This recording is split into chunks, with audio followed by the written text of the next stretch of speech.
Olá você, meu amigo, minha amiga que está chegando aqui no canal nesse domingo, né? Seja muito bem-vindo a este vídeo, seja muito bem-vindo ao canal.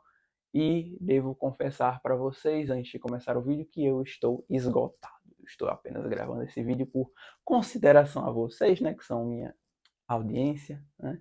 E estou gravando por compromisso com você, né? Eu participei de uma vigília noite passada por conta das relíquias de Santa Teresinha que chegaram aqui na minha cidade e confesso que foi uma experiência maravilhosa que me fez pensar no tema para o vídeo de hoje. Toda essa vigília, todo esse ciclo oracional me fez pensar nesse assunto que eu queria conversar hoje com vocês, que é o sentido da renúncia cristã. É um tema muito debatido, muito ensinado nas grandes escolas de teologia moral, nas grandes escolas de ascética e mística, e é um tema que constitui um dos pilares da vida, da vocação à santidade cristã. Mas por que eu quero conversar com vocês sobre isso? Parece meio aleatório, a gente estava no meio de uma série de Jesus de Nazaré, do Cristianismo Puro e Simples de C.S. Lewis, mas por que eu quero conversar com vocês sobre isso, afinal?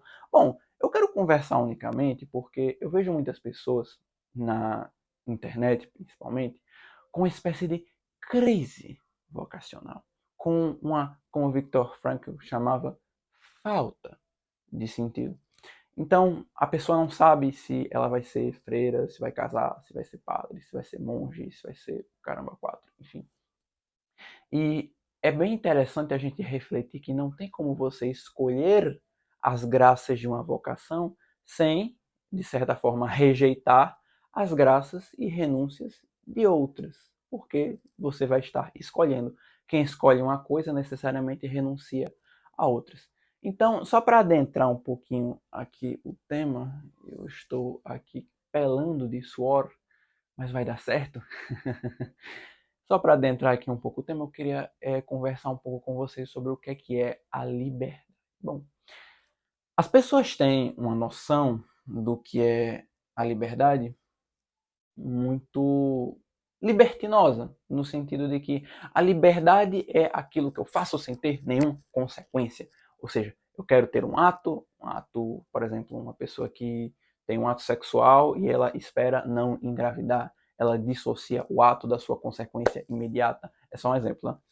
Então, ela quer, por exemplo, ingerir muito álcool sem ligar para as consequências do seu corpo, porque na opinião dela ela vai estar sendo livre, ela vai estar se privando das consequências. E nós, até quando ouvimos esse discurso sobre liberdade, imediatamente no nosso imaginário está associada essa ideia de dissociação entre as consequências. É a visão que o mundo moderno tem, o homem moderno tem.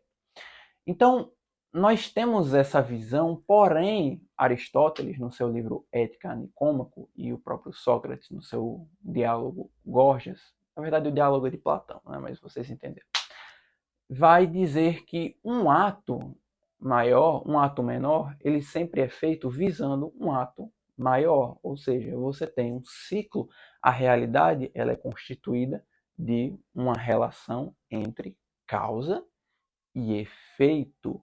E o que é a liberdade? A liberdade é a nossa participação neste ciclo de causa e efeito, no sentido de que nós podemos ser causa, provocar um efeito, e também em outro sentido de que quando nós estamos escolhendo algo, nós procuramos uma coisa chamada significado.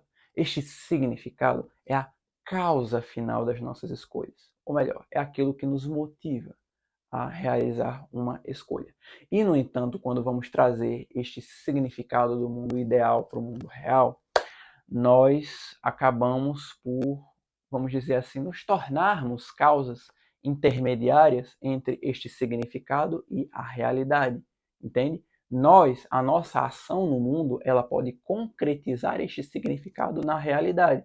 Então, o poder de significar os nossos atos é a liberdade. Não apenas os nossos atos, mas também o que acontece conosco. Um dia eu faço um vídeo sobre isso, tá? Mas o poder que o ser humano tem de significar, já dizia Marco Aurélio, o poder que o ser humano tem de significar os seus atos e os atos que ocorrem a ele, tanto na esfera ativa e passiva, é o maior ato de liberdade, o maior presente que Deus deu ao ser humano. É o poder de significar e ressignificar. Entende? Só que o poder de significar e ressignificar, ele só é possível dentro dessa esfera que é constituída a realidade de causa e efeito. Não existe liberdade sem essa relação entre causa e efeito. E, no entanto, precisamos entender que a escolha, ela também faz parte disso. Você não escolhe algo sem necessariamente discriminar. O próprio ato de escolher, ele já é, como dizia Richard Weaver, ele já é discriminante. Por exemplo, estou numa eleição. Naturalmente, quando eu olho o meu candidato, eu vou escolher esse candidato e eu vou, de certa forma, desprezar os outros. Desprezar, entendo, não no sentido de humilhar, de rebaixar a dignidade, não, não é isso. Mas no sentido de recusá-los, né? Recusar as suas propostas, recusar as suas intenções, os seus erros, os seus projetos de poder. Enfim, eu vou recusar tudo isso em prol do que eu acredito ser o correto. Então, toda a escolha ela é discriminatória e todo ato de discriminação ele precisa de um critério. E qual é o critério desse ato de escolha? É a nossa personalidade, é a nossa identidade. E, portanto, as pessoas elas têm como é que eu posso dizer? Elas têm uma ideia do discernimento vocacional. Ou seja, isso aí eu estou fugindo até da esfera eclesial, eu estou fugindo para a esfera profissional, para a esfera trabalhista, para a esfera acadêmica, eu estou fugindo para outras esferas. As pessoas têm, os cristãos eles têm uma noção de que eles precisam orar, precisam entrar no silêncio, e Deus, o próprio Deus, externamente vai mandar a resposta como alguém que oferece várias cartas, você tira a carta e a carta que sai é o caminho que você segue. E, no entanto, a vida de oração ela não é assim. Ela não é assim. Por quê? Porque tudo parte do seu autoconhecimento, tudo parte da sua identidade. A pergunta vocacional, a pergunta que começa o direcionamento vocacional é: quem sou eu e quem és tu? É a pergunta de São Francisco de Assis. Então, o que fundamenta primeiramente essa perda da liberdade, da noção de causa e efeito, da noção de renúncia, né? É a perda da noção de identidade. E esse é o problema do mundo de hoje, esse é o problema vocacional do mundo de hoje, esse é o problema de sentido do mundo de hoje, porque as pessoas não se conhecem mais. As pessoas não param para se analisar, as pessoas não param para olhar para o seu próprio interior, foi o que eu falei no meu vídeo sobre a meditação e a contemplação. Então, basicamente é isso. As pessoas não têm mais personalidade, elas não têm mais, consequentemente, elas não sabem escolher e, consequentemente, elas não têm liberdade. Entendem? E o que é que o próprio Jesus nos ensina? O próprio Jesus nos ensina no seu Evangelho, no Sermão das Parábolas, no capítulo 13 de São Mateus, se eu não me engano, de que o reino dos céus é semelhante a um homem que encontra um tesouro escondido no campo, ele o esconde, torna a escondê-lo, vai, vende tudo que tem e compra aquele campo para ter aquele tesouro. Ou um negociante de pérolas preciosas, um negociante que procura pérolas preciosas, ele vai, esquece de todas as outras e procura aquela pérola. Aquela pérola é o cerne da sua identidade, da sua vocação. E a partir daí, a partir do seu ato de liberdade, é que ele vai conseguir amar. E relacionando com o evangelho de hoje, Jesus diz que não há maior amor do que aquele que dá a vida por seus amigos. Então, nos tornando livres, nós conseguimos amar. E como que amamos? Primeiramente, sendo amigos de Deus. E o que é ser amigo? Bom, eu estava lendo um livro de Cícero sobre a amizade. Cícero é um orador bem antigo, um orador romano antigo, onde ele dizia que a amizade é uma relação de benevolência entre os semelhantes.